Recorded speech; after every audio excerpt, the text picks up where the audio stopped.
मेरी तो पतंग उड़ गई है, से गुरु से मिला मन ये रात खिला, मैं तुमसे और बन गई है, मेरी तो पतंग उड़ गई है।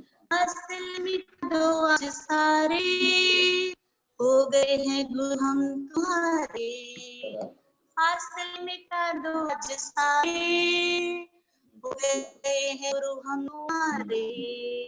कंची बोला कंची बोले हाँ, पीहू पीहू बोले हाँ, मैं तुमसे डोर बंध गई रे, मेरी तो पतंग उड़ गई है, मेरी तो पतंग उड़ गई है।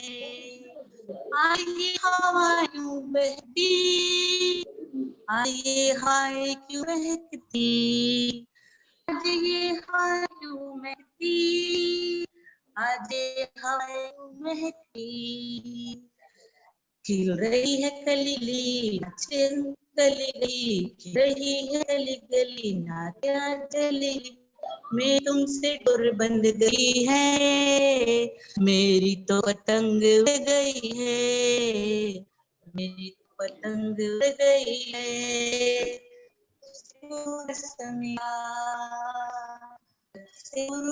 मिला ये मेरा खिला, मैं तुमसे और बढ़ गई है, मैं तो पतंग उड़ गई है। जय श्री राम रे, तुम हो निसार मेरे, तुम ही हो समय सार मेरे, तुम ही हो निसार मेरे, तुमसे ये विनती करूं, चलो चालू करो, तुमसे विनती करूं तेरी शरण हूँ, तुमसे मेरी डोर बन गई है, मेरी तो पतंग उड़ गई है, मेरी तो पतंग उड़ गई है।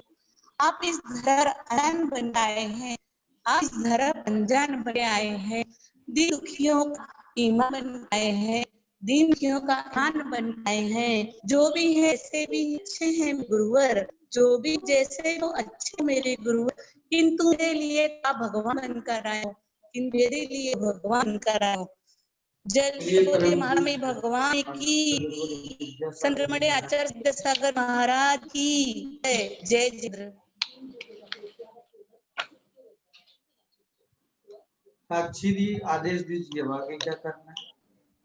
भैया आपके हाथ में है, आपको कल हम आपने जो शुरुआत की, आज से अब उसका विस्तृत जानकारी और विस्तार से बताएंगे। देखो ये बताओ, माइक में ज्यादा अच्छा आवाज आ रही है कि नॉर्मल में? पहले मुझे बताओ। भैया नॉर्मल में, माइक में थोड़ी आपकी आवाज कम हो रही है। अच्छा, ऐसे में आ रही क्या? नॉर्मल में अच्छी आ रही भैया जी। भैया नॉर्मल में अच्छी आ रही है। हाँ, तो मैं कह रहा हूँ आप लोगों से, कल मैंने आपको बताया था, आपके पूछने पर बताया था कि हीलिंग कैसे दी जाती है। तो हीलिंग कैसे दी जाती है मैं, जैसे अगर आपको किसी बच्चे को कोई बात समझाना हो, तो बच्चे से अगर आप बात करते हैं तो साइंटिस्ट बन के बात नहीं करेंगे आप बच्चे से, दुनिया भर के बड़े बड़े प्रोफेसर बन के बात नहीं करेंगे। अगर बच्चे को कोई बात समझाना है तो थोड़ी देर में ऐसी स्थिति आ जाना चाहिए कि बच्चे को लगे कि आप कोई बड़े नहीं हो, आप तो उसके दोस्त हो, और ऐसी स्थिति में वो आपके साथ खेलना शुरू कर देगा, आप मुस्कुराओगे तो मुस्कुराना शुरू कर देगा, उसका भय समाप्त हो जाएगा। फिर उस जगह पर पहुंचकर हमें बच्चे के जिस चीज को ट्रीट करना है, हमें उस पॉइंट पे वहां पर बुद्धि को पहुंचाना पड़ेगा, और बच्चे के मस्तिष्क को ध्यान में रखते हुए उसको सेटिस्फाइड करके हमें वो बात उसके दिमाग में पहुंचा देना चाहिए। ये कहलाती है हीलिंग। यानी जो जिस लेवल का हो, पहले हीलिंग का मतलब ये है कि आप पहले तो सेल्फ हील्ड हो जाओ। सेल्फ हील्ड होना बहुत जरूरी है। सेल्फ हील्ड होने के लिए क्या क्या बताया था कि सबसे पहले अपने आप को एक विराट रूप में कर दीजिए आप। कैसे? जैसे ओ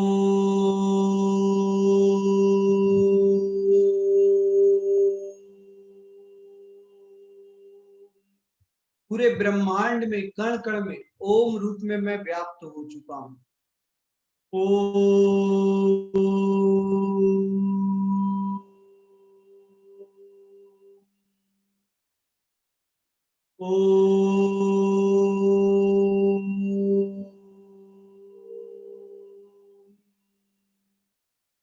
उसके बाद ह्रीम के माध्यम से मैं उस पर्टिकुलर चीज तक पहुंच रहा हूं जिसे कहीं ना कहीं मैं अट्रैक्ट करता हूं।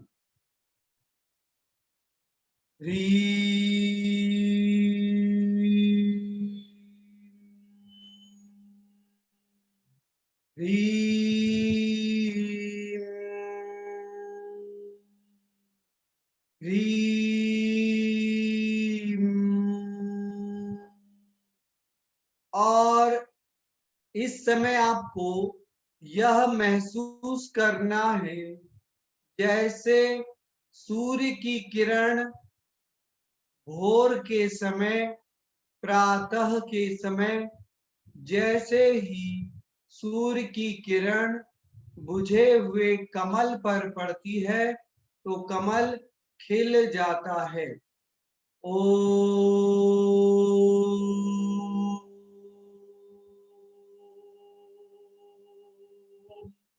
ह्रीं ह्रीं ह्रीं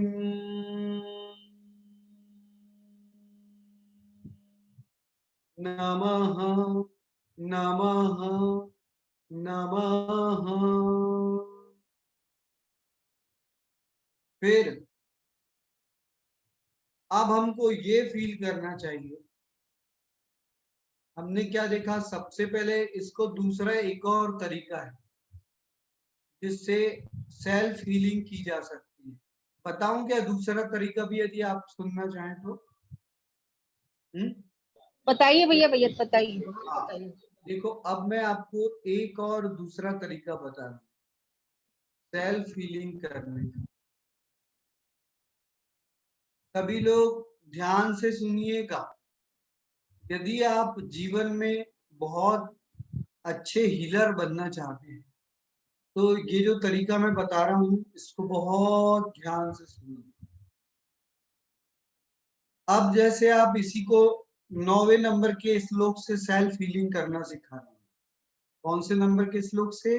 9वें नंबर के श्लोक। 5 और 4 9। 9वें नंबर के श्लोक से हम सेल्फ हीलिंग कैसे करते हैं ये हमको सीखना है। अब आप एक चीज सोचिए, आप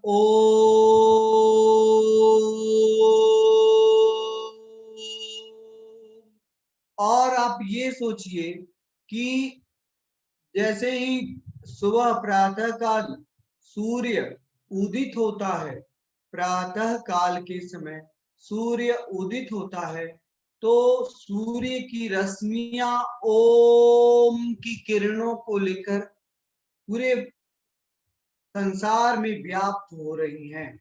आपको ये फील करना है। और वो किरण कहां पर पड़ रही है? देखिए सूर्य ओम रूप में प्रकाशित है और सूर्य की किरणें ह्रीम रूप में आ रही है। सूर्य ओम रूप में प्रकाशित है और सूर्य की किरणें ह्रीम रूप में आ रही हैं। प्रत्येक किरणों में देखिए सूर्य में सिद्धालय बना हुआ है, जिनालय बने हुए हैं और वहां से किरणों के माध्यम से एक एक किरण में एक एक भगवान की प्रतिमा है। एक एक किरण में एक एक भगवान की प्रतिमा है। जैसे सूर्य की किरण कमल पर पड़ती है तो कमल खिल जाता है, वैसे ही हमारे मस्तिष्क में 1008 पंखुड़ियों वाला अद्भुत कमल है, और इसके ऊपर ये एक एक प्रतिमा मस्तिष्क रूपी सिंहासन में विराजमान होते जा रही हैं, होते जा रही, जैसे ओ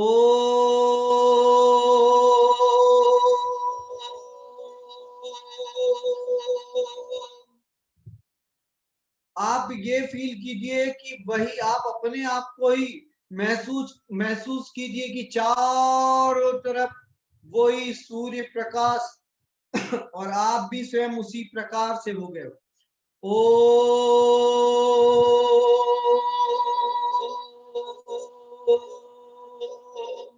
अब देखिए वहां से रीम, एक एक रीम में एक एक भगवान की प्रतिमा है, 24 भगवान की प्रतिमा है, और वो रीम की किरणें आ रही हैं और आपके मस्तिष्क रूपी विदेह क्षेत्र में साक्षात विराजमान हो रही हैं।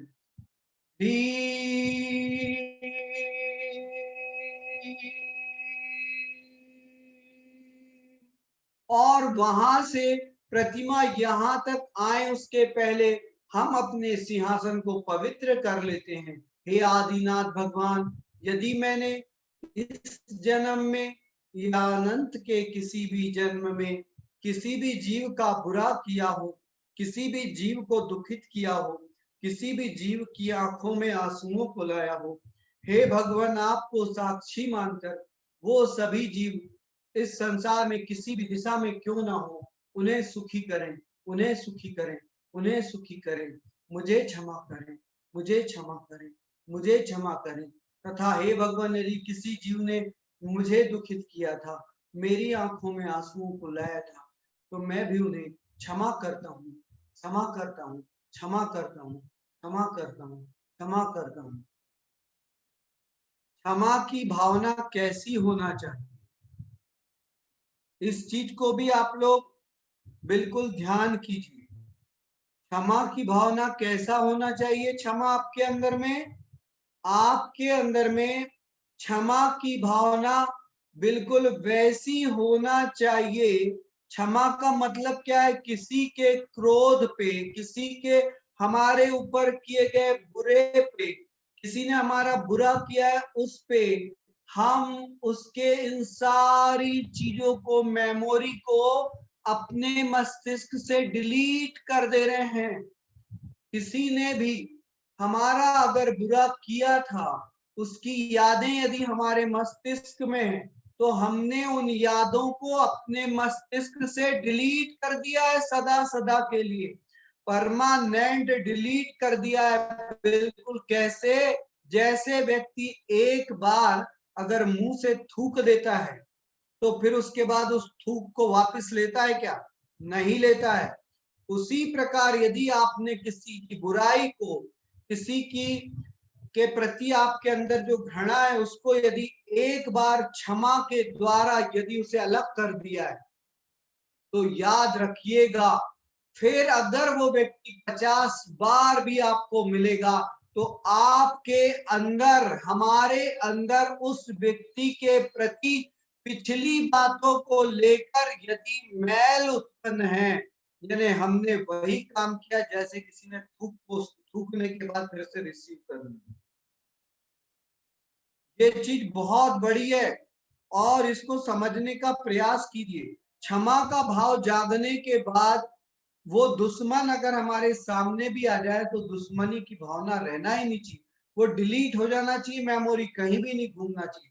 और यदि हमने इस क्षमा को प्राप्त कर लिया है, इस करुणा को प्राप्त कर लिया है, इस दया को प्राप्त कर लिया है, तो जैसे ही वो सूर्य की किरणें जिनमें ओम से जो प्रकाशित हो रही हैं, ओम की अग्नि से जो सूर्य की किरणों की रोशनी रीम के रूप में हमारे पास आ रही है, उस रीम में 24 तीर्थंकर भगवान विराजमान है और ये सिंहासन पवित्र हो चुका है और इस सिंहासन को विदेह क्षेत्र का रूप भी दे सकते हैं। और यहाँ देखिए रीम रीम रीम रीम श्रीम श्रीम श्रीम श्रीम श्रीम श्रीम नमः नमः नमः नमः नमोस्तु भगवन् नमोस्तु भगवन् नमोस्तु भगवन्। तो यदि आपको हीलर बनना है तो प्रतिदिन यह कार्य अवश्य करें और आप उसके बाद देखना कि जब भी आप किसी को हीलिंग देने लगेंगे, क्योंकि पहली बार कल मैंने बताया था, हो सकता था कि बहुत सारे माता बहनों को बात समझने में थोड़ी सी मुश्किल गई होगी, लेकिन आज एक बार फिर से समझिए मेरी इस बात को। सदा इस समय मेरा आपके शरीर से कोई कांटेक्ट नहीं है। इस समय आप लोगों ने अपने शरीर को और मैंने अपने शरीर को एक अलमारी में बंद कर दिया है। इस समय मेरा कांटेक्ट आपकी आत्माओं से हो रहा है। हर आत्मा में अनंत शक्ति है, आपकी आत्मा में भी अनंत शक्ति है, दिव्य शक्ति है, और मैं अपने अंदर की आत्मा के दिव्य ज्ञान को आपके दिव्य ज्ञान के उस रूप से प्रकाशित करना चाह रहा हूं जो ज्ञान आपने तीर्थंकर भगवान के समवसरण में आपने भी प्राप्त किया था और हमने भी प्राप्त किया था। जब ये आत्माएं शरीर रूप से मोह और राग से परे हो जाती हैं और दिव्य दीपक के रूप में एक दूसरे की ओर देखती हैं, तो वहीं पर एक अद्भुत ट्रांसपेरेंसी आ जाती है और ये ज्ञान एक जगह से दूसरे जगह ऐसे आता और जाता है जैसे बहती हुई नदी में पानी जाता है। तो इसीलिए इस दिव्यता को ग्रहण करने का प्रयास कीजिए। यही तो हीलिंग है कि अब आपके माथे में, आपके दिव्य आत्मा के दिव्य प्रकाश में, दिव्य सिंहासन के ऊपर दिव्य भगवान विराजमान है। दिव्य तीर्थंकर भगवान का समवसरण लगा हुआ है और इस समवसरण में दिव्य ध्वनि चल रही है और दिव्य ध्वनि में दिव्य आवाज आ रही है। अब देखो तो ये आवाजें सुनने का प्रयास करो। अल्पाश्रुतं श्रुतवतां परिहास धाम भक्तिरेव मुखरी कुरुते बलाना यत् कोकिलः किल मधौ मधुरं विरौति चारुकलिका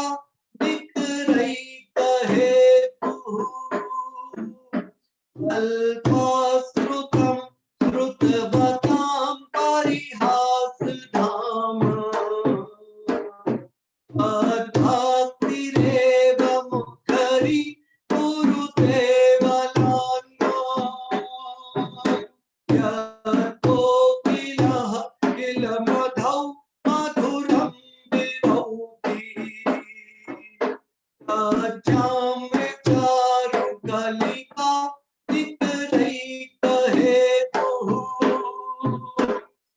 अल्पाश्रुतं श्रुतवतां परिहास धाम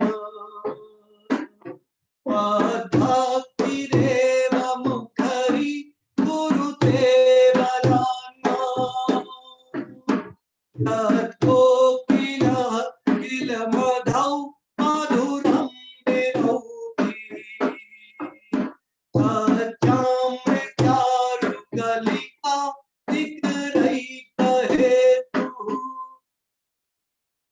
अब इस समय देखिए, अब आप छठवें नंबर के यंत्र को अपने मस्तिष्क पे बना रहे हैं। तो पहला क्या है, जब आप भगवान के मंदिर में जाते हैं और भगवान के मंदिर की परिक्रमा जब करना पड़ता है तो आप कैसे जाते हैं? जैसे जाते हैं ना, ये सोचो कि ऐसे भगवान बैठे हैं, यानी आपके सिर के ऊपर सामने की ओर मुख करके भगवान बैठे हुए हैं, सिर के ऊपर सामने की ओर। तो जब आप भगवान की परिक्रमा करते हैं, कैसे करते हैं? तो वैसे ही देखो, लेकिन पहले सामने के बेस से हम उस साइड होते हुए जाएंगे।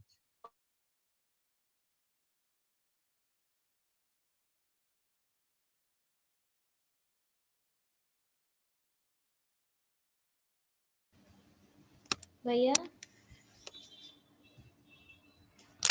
अनीश भैया, अनीश भैया, हैंग हो गया आंटी शायद। हेतु अल्पश्रुतं श्रुतवतां परिहास धाम तद्भक्तिरेव मुखरी कुरुते बलान्मां यत्को किल मधौ मधुरं विरौति तच्चामृचारु कलिका निकरैक हेतु।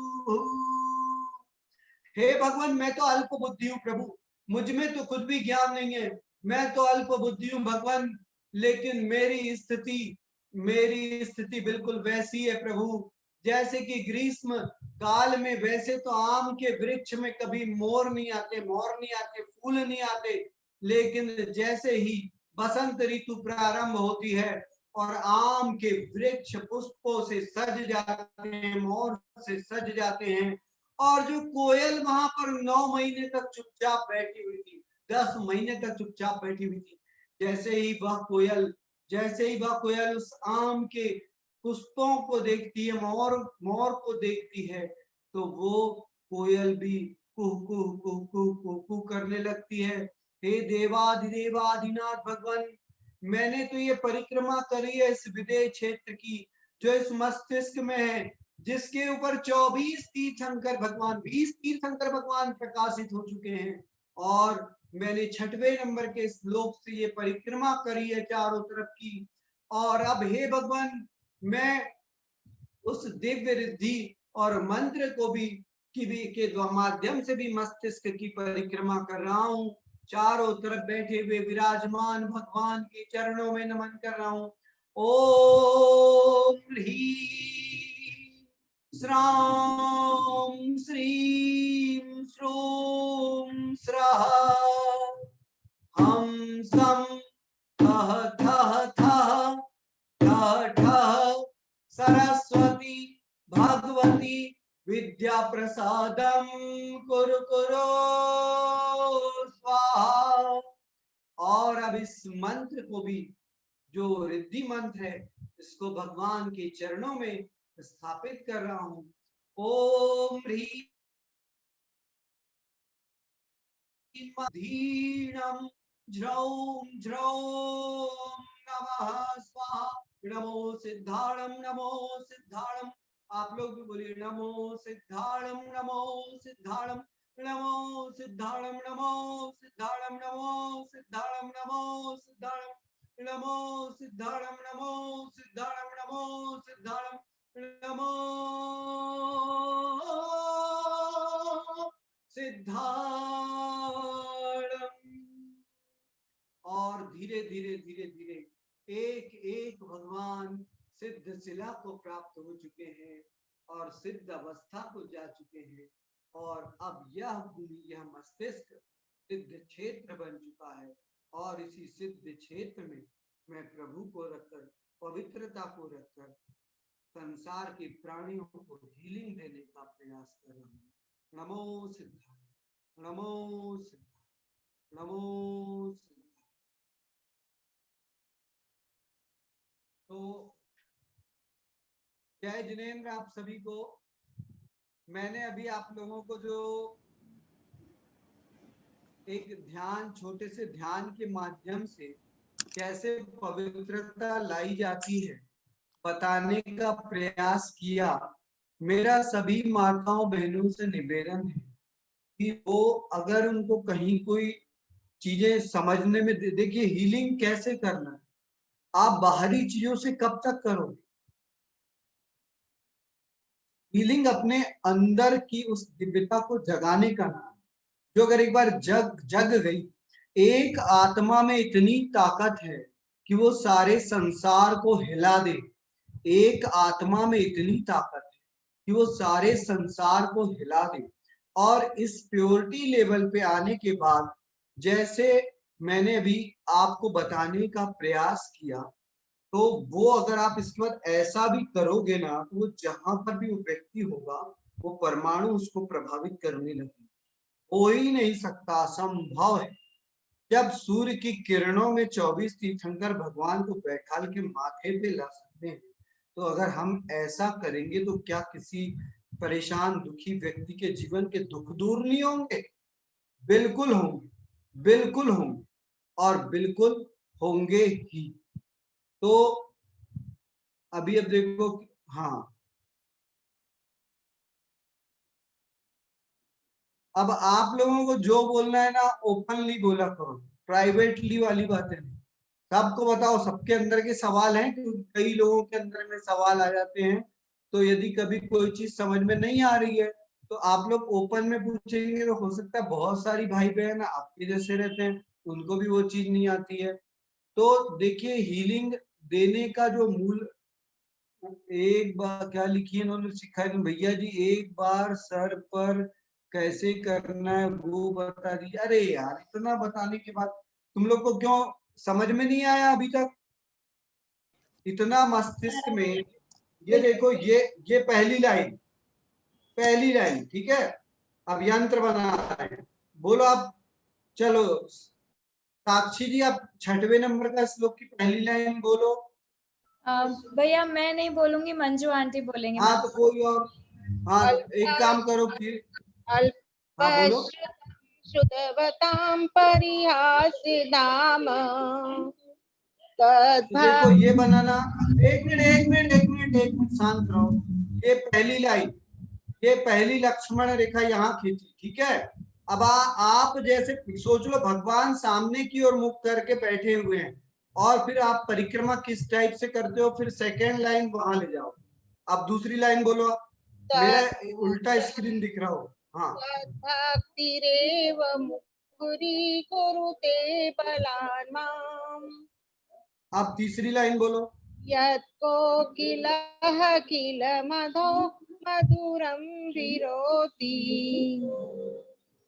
तच्चामृचारुकलिका निकरैकहेतु। अब देखो, अब यहाँ ये मेरा स्क्रीन उल्टा दिख रहा है इसमें, लेकिन ये देखो, अल्पा, पहले मैंने क्या किया, मैं एक्चुअली में बैठा हूँ ईस्ट फेसिंग, पूर्व दिशा की ओर मुख करके बैठा हूँ, और मैं पूर्व से मैंने ये दक्षिण की ओर आया। अल्पश्रुतम श्रुतवतां परिहास धाम त्वद्भक्तिरेव मुखरी कुरुते बलान् माम्। और ये पूरा दक्षिण में सीधा सीधा चला। अब पश्चिम की ओर आया, यत्कोकिलः किल मधौ मधुरं विरौति, और पश्चिम से फिर पूर्व किया है, तच्चाम्र चारु कलिका निकरैक हेतु। आया क्या प्रेमा जी का असली वाल? तो मंगला जी, आपको समझ में आ रहा है क्या सभी को? देखिए मंजू जी, बहुत आया अच्छा क्या? हाँ, बहुत अच्छा भैया अब देखो क्या हो रहा है, ये हो गया, ये पहला स्क्वायर बन गया, ठीक है। अब दूसरा देखो, ओम ह्रीं त्रां श्रीं श्रूं स्वाहा हम सम ठ सरस्वती भगवती विद्या प्रसादम कुरु कुरु स्वाहा। और थर्ड, ये बीच में, ओम ह्रीं अर्हं नमो, अब एक कमल बना लो, बहुत सुंदर, ओम ह्रीं अर्हं नमो कोट्ठ बुद्धिरम झ्रौम झ्रौम नमः स्वाहा। और इस कमल सरोवर में सिंहासन के ऊपर दिव्य भगवान को विराजमान करके उनको दोनों हाथ जोड़ के नमन करो। और अब आप देखो कि ये वो दिव्य रेखा है, ये भक्तामर रेखा है, ये लक्ष्मण रेखा नहीं है, ये भक्तामर रेखा है। इस भक्तामर रेखा के खिंच जाने के बाद कभी आपको कोई समस्या परेशान नहीं कर सकता। आपके मस्तिष्क को आंदोलित कर दे कोई ऐसी चीज हो नहीं सकती। आपके जीवन में सुख शांति बना हुआ रहे। और इसके बाद जब आप हीलिंग देते हैं, तो हीलिंग देते समय यही करना है।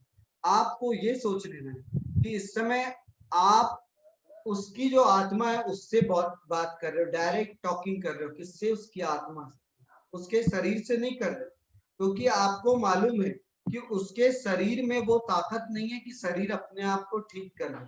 लेकिन आपको मालूम है कि उसकी आत्मा में, अगर आपकी आत्मा का संदेश यदि पहुंच गया, उसकी आत्मा में यदि आपकी आत्मा का संदेश पहुंच गया, तो वह अपनी आत्मा की शक्ति को पहचान जाएगी। और अपनी आत्मा की शक्ति अगर उसने पहचान लिया तो एक आत्मा सारे संसार को हिला सकती है। जो आत्मा गर्भ में, इस चीज को अनुभव कीजिए कि जो आत्मा गर्भ में एक चावल के दाने के बराबर शिशु में रहती है, जब 1 महीने का शिशु रहता है, और वही आत्मा की उपस्थिति के कारण वो शिशु बड़ा होते जाता है और हमारे तुम्हारे जैसे आकार में आ जाता है, तो उस आत्मा में कितनी शक्ति है। सिर्फ उस आत्मा की शक्ति को जगाना है कि हे आत्मन आप कौन हो, समझो। आप गर्भ में जब चावल के बराबर का ये जीव था, तब आप उस समय थी, तो आपकी उपस्थिति से ये बढ़ता गया बढ़ता गया बढ़ता गया। आप में वृद्धि का गुण है, आप में वृद्धि का गुण है, आप में शक्ति का गुण है, आप में दिव्यता का गुण है। और धीरे धीरे धीरे धीरे धीरे धीरे धीरे धीरे आप ये महसूस करोगे कि आपने आगे वाली जो आत्मा है उसके, आपको ये बोलने की भी जरूरत नहीं है, आप फील करते जाइए और महसूस कीजिए कि उसके बुद्धि तत्व को उस आत्मा के आपकी सोच टच कर रही है। और उसके बाद में आप जो मैसेज देंगे, जो मंत्र पढ़ेंगे, जो भावना भाएंगे, आप पाओगे कि वो और अद्भुत रूप से उसकी बॉडी में प्रवेश कर रही है, बॉडी में प्रवेश कर रही है, बॉडी में प्रवेश कर रही है। जब एक गाली दिल से दी जाती है तो हिला के रख देती है आगे वाले को। तो जब इस आत्मा की दुआएं दिल से, पवित्रता के कण कण से जब आगे वाली आत्मा में पहुंचेंगी, तो उस आत्मा को स्वर देंगी, उस शरीर को स्वस्थ कर देंगी। वो आत्मा अपने आप में पारस पत्थर बन जाएगी और शरीर रूपी लोहे को जैसे ही उसका स्पर्श मिलेगा, वो कुंदन की भांति, स्वर्ण की भांति खिल जाएगा और शरीर निरोगी हो जाएगा। तो आ रहा है आप लोग को समझ में?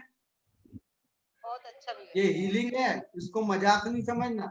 ये ऐसा नहीं है कि अनीस भी आएंगे 2-4 लाइन बोल देंगे कि ये श्लोक ऐसा पढ़ो तो वो ऐसा पढ़ो तो ऐसा हो जाएगा। वो कब होगा भाई?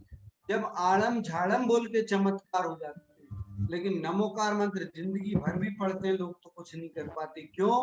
क्योंकि आड़म झाड़म में भी भावनाएं पवित्र थी और नमोकार मंत्र पढ़ते पढ़ते भी डर से भरे हुए थे, तो उसके कारण वो चमत्कार नहीं कर पा रहे थे। और चोर ने तो सोच लिया था ये जो भी बोल रहे हैं इससे अच्छा कुछ हो ही नहीं सकता, यही सबसे बड़ी ताकत है। और उन्होंने रिसीव कर लिया तो उनके साथ चमत्कार हो गया। तो बस ये जो थॉट है इसको आपको अपने अंदर बिल्कुल अद्भुत रूप से बनाना है। आपके अंदर यदि इस टॉपिक से संबंधित यदि कोई सवाल हो, क्योंकि एक बार अगर आप जाना, ये देखो चक्रव्यूह रचना है, चक्रव्यूह, इसमें अभिमन्यु के समान स्थिति हो जाती है। पता चला कि बिच्छू का मंत्र मालूम नहीं और सांप के बिल में हाथ डाल, याद रखना। तो इसीलिए पहले अपने आप को दिव्य शक्ति से भर तो लो, प्योरिटी के उस हाई लेवल में भर लो कि मालूम है जब आपकी एक ब्लेसिंग भी किसी को जाएगी तो छू के आएगी, उसको करेक्ट करके आएगी। कोई सवाल यदि किसी के मन में हो तो मंजू जी के माध्यम से बोल सकते हैं, और अगर हैंड रेस करके भी बोल सकते हैं कि इतना जो समझाया इसमें आपको क्या समझ में नहीं आ रहा है, कौन सी चीज आपको दिक्कत कर रही है। बोलिए, आप लोग चुपचाप रहने से काम नहीं चले, भैया क्योंकि मेरे क्लासेस। मैं एक क्वेश्चन पूछना चाहती हूँ कि हम अगर रोज भक्तामर बोलना चाहे सेल्फ हीलिंग के लिए, तो हमने कौन सा श्लोक बोलना चाहिए सबसे पहले, या कैसे या कितनी बार बोलना चाहिए सेल्फ हीलिंग के लिए? बाकी की तो हीलिंग ठीक है, उनको जो तकलीफ है उनके लिए हम श्लोक बोल लेंगे, लेकिन हमारे मन की तैयारी के लिए, हमारे खुद के लिए, सेल्फ हीलिंग के लिए कौन सा श्लोक बोलना चाहिए? देखिए मेरा गीता ये के अजमेरा का मानना है कौन सा कि स्टाइल रोज बोलना चाहिए? आचार्य मानतुंगाचार्य जी ने सेल्फ हीलिंग के लिए सबसे पहले शुरुआत में प्रथम श्लोक बोलने के बाद से उन्होंने पावर रिसीव करी कि जैसे देवता भगवान के चरणों में अपने मुकुट को झुकाते हैं, आप अपनी हीलिंग की भावना को झुका रहे तो वहां मुकुट में लगा हुआ जो मणि है और भी प्रकाशित हो जाता है। पहले एनर्जी तो ले लो भगवान के चरणों की, लोगे कि नहीं? बोलो। तो सेल्फ हीलिंग के लिए यदि आपको कोई श्लोक लेना है तो सेल्फ हीलिंग के लिए श्लोक नंबर 1। अब दूसरी चीज क्या होता है, आपकी दृष्टि भी तो पड़ती है दूसरों पे। तो आपके सामने कोई बैठा है और उसको आप हीलिंग दे रहे हो तो दूसरी हीलिंग आपकी आइस से जाती है कि नहीं? तो ऐसी स्थिति में आपको, मैं तो एक बार ऐसा फील कर लेता हूँ, अब आप लोगों को मैं क्या क्या बताऊं। ये देखो, अब ये बड़ा यंत्र था, अब ये छोटा यंत्र यहाँ बन जाता है कि श्लोक का चक्र। मेरे को ऐसा लगता है कि मेरी आंखों के रेटिना में इस समय वही श्लोक उतर रहा है। बुद्ध्या विना विबुधार्चित पाद पीठा स्तोतुम समुद्यत मतिर्विगतत्रपोहम् बालम विहाय जल संस्थितमिन्दु बिंबा मन्याथाइच्छति जनः सहसाग्रहीतुम्। इन्हें दोनों आंखों के रेटिना में दिव्य आदिनाथ भगवान रेटिना रूपी सिंहासन पर विराजमान है और इस श्लोक की भावना, ये श्लोक को पढ़ने से आपकी आइस को भी पावर प्राप्त हो जाएगी। 6 नंबर के श्लोक पढ़ोगे तो ब्रेन को पावर प्राप्त हो जाएगी। देखो, पहला नंबर, तीसरा नंबर, छठवां नंबर और इसके अलावा 12वें नंबर का श्लोक भी पढ़ना चाहिए। 12वें नंबर का श्लोक एक बार आप लोग सुन लो अच्छे से। यही शांत राग रुचि भी परमाणु भेस्वम निर्मापिता त्रिभुवनैक ललाम तावन्त एव खलु ते प्रणवः पृथिव्या तत्ते समानमपरं नहि रूपमस्ति।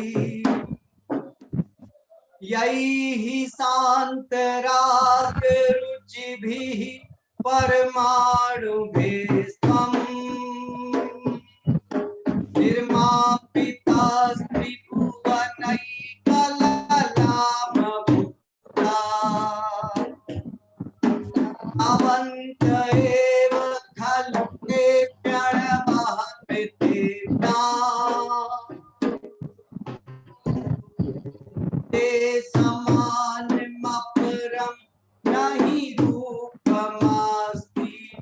हे आदिनाथ भगवान, आपकी रचना जिन परमाणुओं से मिलकर हुई थी वो परमाणु संसार में उतने ही थे। अगर उससे अधिक होते तो आप जैसा कोई ना कोई सुंदर जरूर दिखता, लेकिन नहीं दिखता। इसका मतलब जिन परमाणुओं से मिलकर आप बने थे, जिन परमाणुओं में आपकी रचना की थी, वो परमाणु संसार में उतने ही थे। और जैसे ही हम भगवान के परमाणु को देखते हैं कि उतने ही थे। आप एक चीज देखिए, अगर आपके सामने किसी का दर्द चलता है, किसी के आंसू चलते हैं, तो आपकी आंखों में भी आंसू आने लगते हैं। किसी टीवी सीरियल में ही अगर रोने वाले दृश्य रहते हैं तो आपकी आंखें भी रोने लगती हैं। किसी पे अत्याचार होता है तो आपकी आंखों में लाली छा जाती है, खून दिखने लगता है आपकी आंखों में, गुस्सा दिखने लगता है आपकी आंखों में। तो वैसे ही अगर कहीं वासना चल रही है तो आपको भी वो प्रभावित करने लगती है और वो भी आप में अपना असर दिखाने लगती है। ऑटोमेटिक, कोई धक्का नहीं देता, खुद ही असर दिखने लगेगा आपको।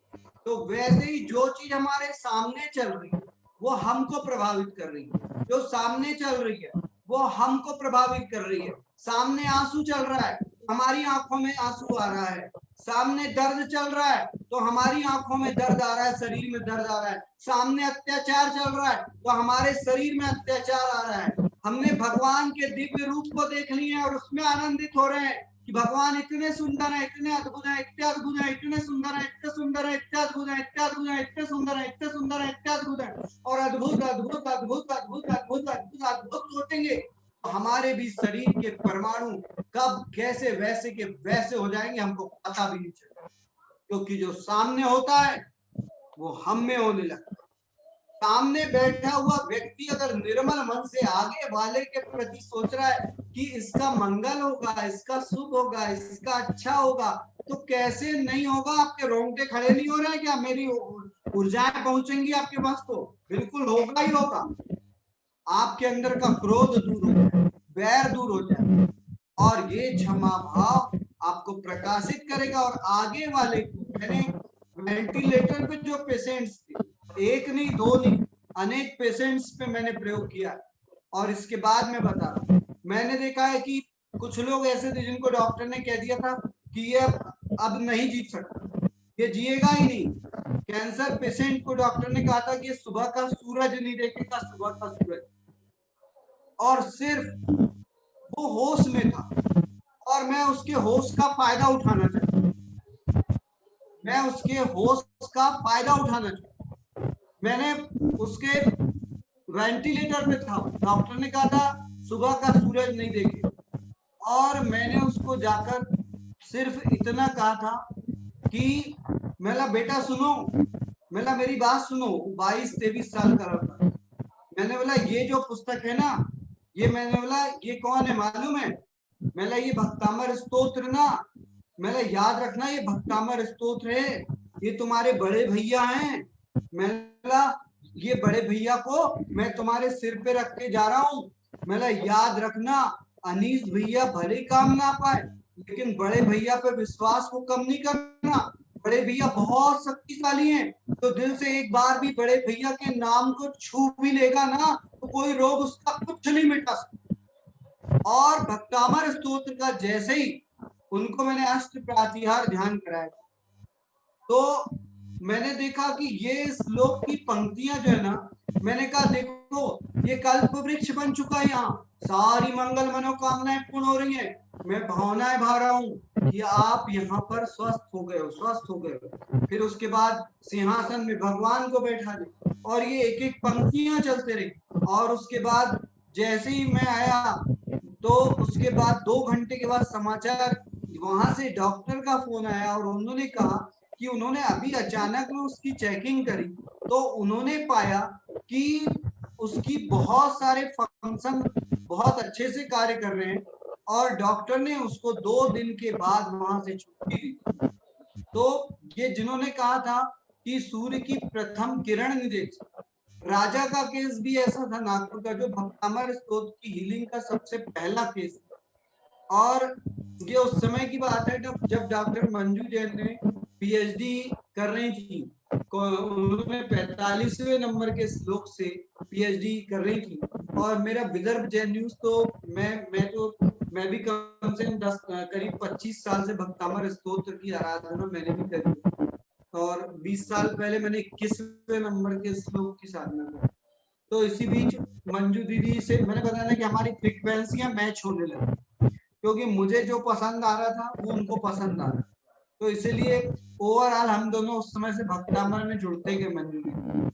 तो मंजू दीदी ने कहा, बोले अनीश, बोले मैंने तो पीएचडी बोले कैंसर के लिए करी है 45 श्लोक से, और राजा वाला तो बोले हार्ट वाला पेशेंट है, बोले तो बोले मैं कैंसर पेशेंट को हीलिंग देने जा रही हूँ। बीच में एक बार राजा के पास गई भी, फिर जब मुझे वहां जाना पड़ा था और मैं बता रहा हूँ सेम मैंने क्या कहा कि आपको उसकी आत्मा की फ्रीक्वेंसी जो है, यानी 2 फ्रीक्वेंसी, जैसे मैं इस समय अगर बात कर रहा हूं ना, मेरे लिए सबसे डिफिकल्ट टास्क है। पूछो क्यों? क्योंकि ये 1 to 1 फेसिंग नहीं है, 1 to 140 की फेसिंग है।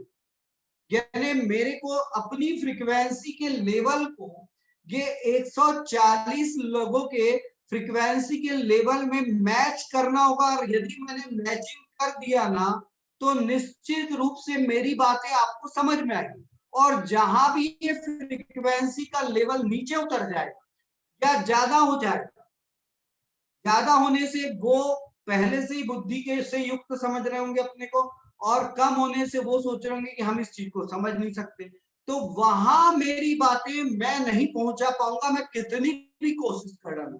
क्योंकि इसीलिए मैं ये कह रहा हूं कि ये साथी हाथ बढ़ाना, एक अकेला थक जाएगा, मिलकर हाथ बटाना। यानी जब तक आप भी इस फ्रीक्वेंसी पे अपने आप को सेटअप करने के, अरे मैंने अपना कोई रेडियो में अगर आपको दिया हुआ है कि इतने नंबर पे मेरा सॉन्ग आता है, जब तक कि आप अपने रेडियो में उसको उतने नंबर पे सेट नहीं करोगे तो कैसे चीजें पहुंचेंगी, सोचिए ना। वो भी साउंड है, देखिए जो साउंड है ना, साउंड जैसा जाता है, साउंड को रिसीव करने के लिए भी हमको वो एटमॉस्फेयर तैयार करना पड़ेगा। यदि आप लोगों को हीलर बनना है बिल्कुल बन सकते हो, लेकिन यदि ग्रेट हीलर बनना है, महान हीलर बनना है, तो आपको आगे वाले की फ्रीक्वेंसी मैच करना, आवृत्ति को मैच करना सीखना पड़ेगा। और हमने जैसे ही सीख लिए, उसके लिए जरूरी क्या है, जैसे आपने बोली देखो फ्रीक्वेंसी कैसे मैच करते हैं, मैं बोलूंगा मेरे को ना झूठ बोलना बहुत बुरा लगा, इतने में पता चला वहां से एक जन ने कहा भैया आपने बिल्कुल सही कहा, झूठ बोलना तो मुझे भी बुरा लगता है, फ्रीक्वेंसी मैच हो गई। यानी इस बात पे ये तो क्लियर हो चुका है कि वो मेरी इस टाइप की बातों को रिसीव करेंगे। और मैंने कहा लेकिन क्या है, अगर मैं झूठ बोलना पसंद नहीं करता ना, तो मेरे को कहीं भी मैं स्पष्ट बोल देता हूँ तो लोगों को बुरा लगता है। तो वहां से यस भैया यस, मेरे साथ भी यही कि मुझे भी झूठ बोलना पसंद नहीं है, और इसलिए मेरे को कई बार क्या होता है, मैं बोलता हूँ फिर लोगों को बुरा लगता है। यहाँ भी हमारी फ्रीक्वेंसी मैच हो गई। अब इसके बाद अब अगर मैं इनको उस लेवल की कोई बात बताऊं तो आप यकीन मानिए वो रिसीव कर लो।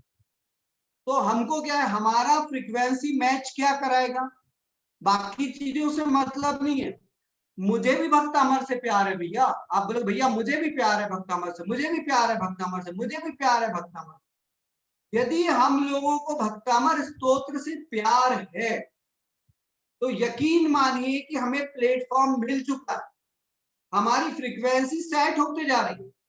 और ऐसी स्थिति में चूंकि भक्तामर से प्यार है, यानी हम लोगों को जिनवाणी से प्यार है, जिनवाणी से प्यार है, यानी हम लोगों को जिन ग्रंथ में लिखी हुई बातों से प्यार है, लिखी हुई बातों से प्यार है, यानी हमको ये मालूम है कि हमारे साथ जो भी हो रहा है वो पिछले जन्मों के कर्मों से जुड़ा हुआ भी है और इस जन्म के कर्मों से जुड़ा हुआ भी हो रहा है। तो यदि हमने इस चीज को भी स्वीकार कर लिया तो हम क्षमा भाव से भर सकते हैं। यदि हम क्षमा भाव से भर गए, दया से भर गए, करुणा से भर गए, प्रेम से भर गए, वात्सल्य से भर गए, तो हम हल्के होने लगे, हम हल्के होने लगे। और इतना याद रखिएगा कि यही वो चीज है जो हल्की चीजें हवा के माध्यम से एक जगह से दूसरी जगह पहुंचने लगती हैं, और ये थॉट उस जगह जाकर जिसको हम हीलिंग दे रहे हैं उसको कवर करने लगेगी, उसको घेरने लगेगी, और आप पाएंगे कि धीरे धीरे वहां से मैसेज आएगा कि भैया क्या बताएं, आपसे बात क्या हुई। उसी समय एक फोन आया और उस व्यक्ति ने मेरा ये रोग जिसका कोई उपचार नहीं था, कहा कि उसका इलाज उनके पास और उनका ट्रीटमेंट। तो क्या होता है, पूरा एटमॉस्फेयर क्रिएट होने लगता है। तो यही एक बहुत अद्भुत हीलिंग भी है। आप लोगों के कोई सवाल हो तो आप लोग पूछिए, बेधड़क पूछिए। अगर आपको कुछ कंफ्यूजन लग रहा है तो आप सवाल कीजिए, क्योंकि मेरे पास मैं तो आपको ज्योतिष के माध्यम से भी हीलिंग में ला सकता हूँ। मैं तो अनेक अवसर ऐसे आते हैं, मेरे लोगों से बोलता हूँ आप अपना हाथ दिखाओ पहले, जैसे ही वो हाथ दिखाते हैं तो मेरे को समझ में आ जाता है कि इनका ट्रीटमेंट क्या है। क्योंकि मैं ढेर सारी चीजों का 20-25 साल में थोड़ा थोड़ा करके नॉलेज एकत्रित किया हूँ। तो मुझे लगता है कि अनेक जैन दर्शन कहता अनेकांतवाद से किसी भी चीज का। तो देखिए कोमल दोषी जी का एक सवाल है कि भक्तामर में पीएचडी करने के लिए क्या करना होगा। तो मेरा कहना है पीएचडी बाद में करो। मेरी एक बात मानो, ये तो ऐसी ही बात हो गई कि मेरे जैसे व्यक्ति ने ड्राइविंग लाइसेंस पहले बना लिया था और अभी भी कार ढंग से नहीं चला सकता। तो मेरा कहना यह है कि एक बार पीएचडी करना कोई बड़ी बात नहीं है। पीएचडी करने के लिए एक सवाल आ रहा था, तो पीएचडी करने के लिए 3 तरीके हैं।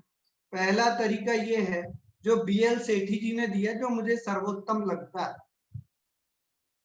कि बीएल सेठी जी जयपुर की यूनिवर्सिटी से भक्तामर स्तोत्र पे पीएचडी करवाते हैं। 3.5 साल का कोर्स रहता है और यूजीसी रिकॉग्नाइज्ड है। यानी अगर आपके पास पता चला आय के स्रोत नहीं है और आप पैसा लगाना चाह रहे हैं, तो मेरी एक सलाह है कि डॉक्टर बीएल सेठी जी जो 3.5 साल की पीएचडी कराते हैं, तो उसमें वहां से गवर्नमेंट रिकॉग्नाइज यूनिवर्सिटी से यदि आप पीएचडी करेंगे तो आपके गवर्नमेंट नौकरी वगैरह के लिए भी आप लोग अप्लाई कर सकते हैं, या भारत के किसी भी कॉलेज में वो पीएचडी मान्य रहती है। वो सबसे यूजीसी रिकॉग्नाइज्ड है, ये भारत की सर्वोत्तम पीएचडी की श्रेणी में वो कैटेगराइज होती है।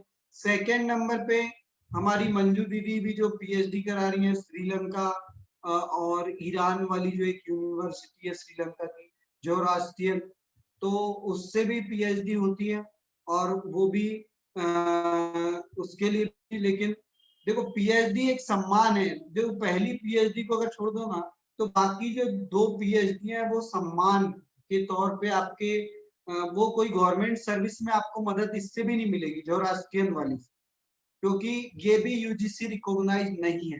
पहली वाली यूजीसी रिकॉग्नाइज है, ये नहीं है। और ये वाली जो पीएचडी है ये मंजू दीदी के माध्यम से बहुत अच्छे से की जा सकती है। और तीसरी जो है जो मैंने प्राप्त किया वो अमेरिका और यूरोप के यूनिवर्सिटी में एफिलिएटेड है और जो व्यक्ति को उसके कार्यों को देखकर दी जाती है। मेरा मैंने बीएससी किया है और इसके अलावा 3.5 साल का नेचुरोपैथी का कोर्स भी किया है। तो इस प्रकार बीएससी फर्स्ट डिवीजन था। मैं फिजिक्स केमिस्ट्री मैथ्स मेरे सब्जेक्ट रहे हैं।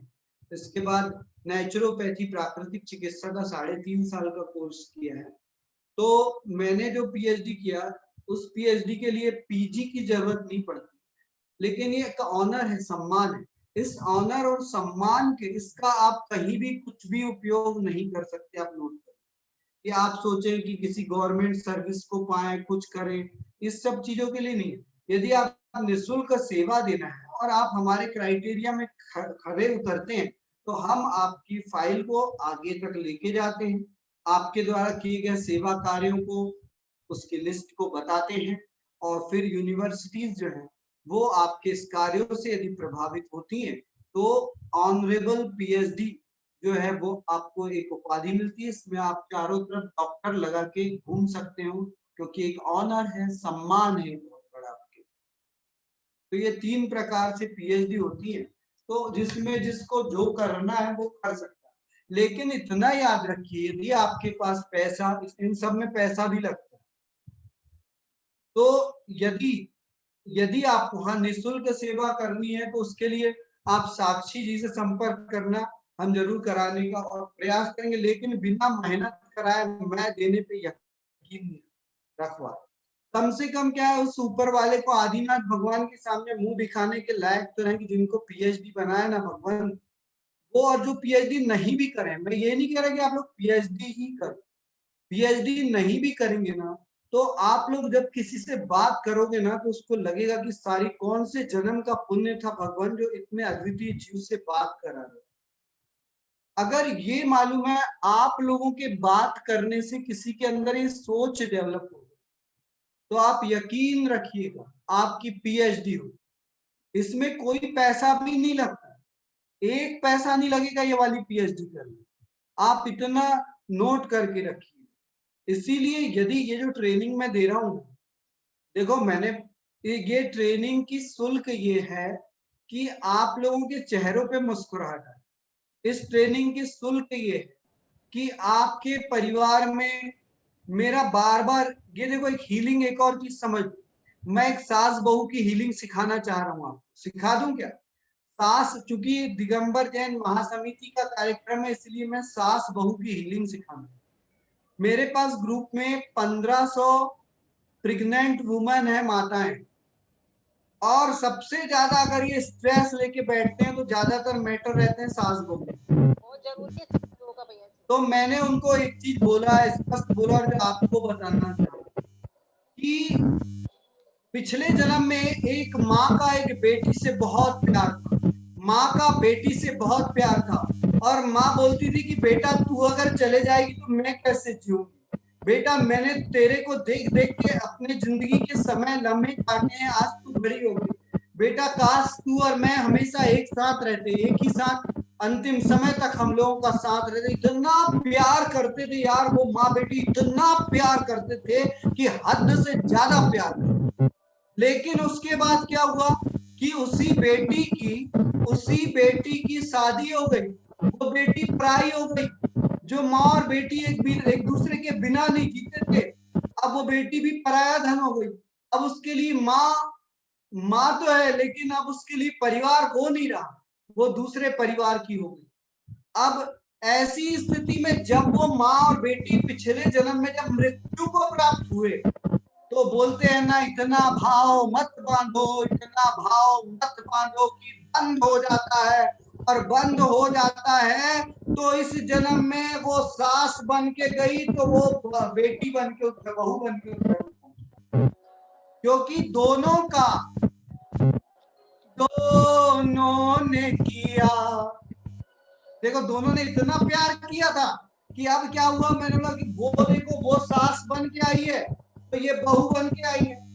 लेकिन यहीं से बोलते हैं किस्मत के खेल कौन न टाले मेरे भैया, एक सुने होगे ना आपने कि ना सास को भी यहाँ पर दो तीन बच्चे थे, उन्हीं में एक बच्चा उसी को दिया था बहू के लिए, और बहू भी वहां दूसरे माँ बाप के पास से आई थी। तो अब बहू को यही समझ में नहीं आ रहा है कि पिछले जन्म में जिसके लिए जान देती थी, अब दोनों पन फैला के बिल्कुल ऐसा कर, यानी एक्चुअली में जिस पल भी ये समझ लेंगे ना कि सास और बहू का रिश्ता कोई ऐसा वैसा रिश्ता नहीं है, पिछले जन्म में ये लोग एक दूसरे को प्राण से ज्यादा प्यार करते थे, और आज यदि ऊपर वाले ने ये वरदान देख के भेज दिया है तो उस रिश्ते को पहचान लो। अब उस रिश्ते को पहचान लो, वो सास नहीं है, वो माँ है जिससे तुमने बंध बांधा था, और वो बहू नहीं है, वो बेटी है। और ये रिश्ता जिस पल भी आपके दिलो दिमाग में आ जाएगा ना, तो उस दिन सासू माँ के शब्दों में बुराई नजर नहीं आएगी, और बहू के शब्दों में भी परायापन नहीं दिखा जाएगा, और घर स्वर्ग से सुंदर बन जाएगा, स्वर्ग से सुंदर बन जाएगा। तो ये 14:03 हो गया। उम्मीद करता हूँ ये भी एक हीलिंग है। हीलिंग कैसे होती है? अगर इसके साइड इफेक्ट गए यदि घर में तो ये हीलिंग होगी।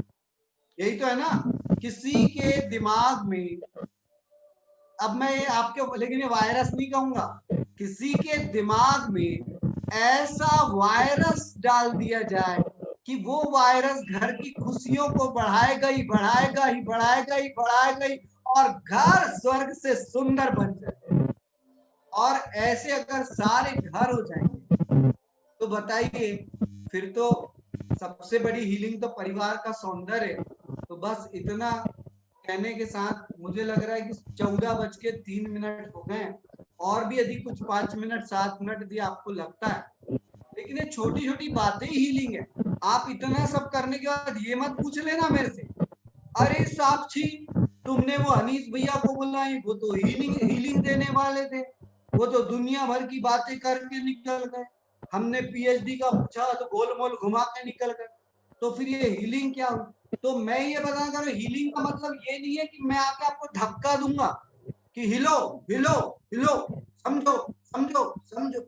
हीलिंग का मतलब ये कि आपके, मैंने कहा ना, शरीर को अलग रख, उस आत्मा के विचारों में भगवान के नाम को मैं ऐसे मिला के जाऊंगा, कैसे मालूम है?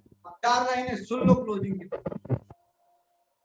अरिहंत नाम लड्डू और सिद्ध नाम खीर, अरिहंत नाम लड्डू और सिद्ध नाम खीर, आहू नाम मिश्री सो घोर घोर पीर, अरिहंत नाम लड्डू और सिद्ध नाम खीर, अरिहंत नाम लड्डू और सिद्ध नाम खीर, आहू नाम मिश्री सो घोर घोर पीर, जो इनके नाम की हृदय में जोत जगाए, जो इनके नाम की हृदय में जोत जलाए, वो बात कोई विश्व न सताए, जो इनके नाम की हृदय में जोत जलाए, जो इनके नाम की हृदय में जोत जलाए, वो बात कोई विश्व को न सताए।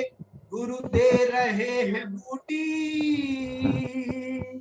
गुरु दे रहे हैं बूटी, इसे घोर घोर पी, अरिहंत नाम लड्डू और सिद्ध नाम खीर, साहू नाम मिश्री सो घोर घोर पी, अरे साहू नाम मिश्री सो घोर घोर पी। ओम नमो अरिहंताणम, नमो सिद्धाणम, नमो आयर्याणम, नमो वज्रायणम, नमो लोहसप्ताणम, ओम ह्रीं रम नमो उद्दृत्य नमः, ओम ह्रीं रम नमो छैला उद्दृत्य नमः, ओम ह्रीं रम नमो जल्ला उद्दृत्य नमः, ओम ह्रीं रम नमो मला उद्दृत्य नमः, ओम ह्रीं रम नमो विप्लुसा उद्दृत्य नमः, ओम ह्रीं रम नमो सर्वा उद्दृत्य नमः, ओम ह्रीं रम नमो मुक्त निर्विसृत्य नमः, ओम ह्रीं रम नमो दृष्टि निर्विसृत्य नमः, ओम ह्रीं त्रियादिनाथ जिनेन्द्राय नमः। अपना अपना नाम लीजिए, मम मम मम मम मम, अपना नाम लो, अपना नाम लो, और अस्माकम में अपने परिवार का नाम लेना, मम मम मम मम, अस्माकम अस्माकम अस्माकम, सर्व दोष रोग शोक भय पीड़ा विनाशनम भवतो, सर्वारोग्य शक्ति रक्षाम कुरु कुरु स्वाहा, सुख वृद्धिम कुरु कुरु स्वाहा, सौभाग्य वृद्धिम कुरु कुरु स्वाहा, कोरोना महामारी शांत्यार्थम जगतः आरोग्यार्थम सर्व शांतिम सर्व शांतिम सर्व शांतिम कुरु कुरु कुरु कुरु स्वाहा। नमो सिद्धाणम, नमो सिद्धाणम, नमो सिद्धाणम। Thank you very much. उम्मीद करता हूँ आप लोगों को बहुत बहुत सुंदर भैया। भैया एक दिन प्लीज ये तुरटी का लेना ना, कल समझाना तुरटी के बारे में। बिल्कुल। हाँ अभी जो समझाया वो समझ में आया कि सबको? बिल्कुल बिल्कुल बिल्कुल, बहुत अच्छे से समझ में आया भैया। भैया हमारे पास बहुत सारे क्वेश्चंस हैं जो हम कल या परसों ले लेंगे, क्योंकि हीलिंग से रिलेटेड है। सभी से रिक्वेस्ट है कि जितने भी क्वेश्चंस हैं, मैं इसमें नंबर डाल रही हूँ अपना, प्लीज़ मुझे व्हाट्सएप कर दीजिए पर्सनल पर, क्योंकि हम आज नहीं ले पाएंगे, आज लेट हो रहा है। हम एक दिन स्पेशली सिर्फ क्वेश्चन आंसर्स के लिए सेशन करेंगे। मैंने नंबर डाला है साक्षी बरजातिया 9722022218। मुझे मैसेज कर दीजिए ताकि हम वो सारे क्वेश्चंस ले पाए। और मंजू आंटी कुछ बोलना चाहते हैं भैया?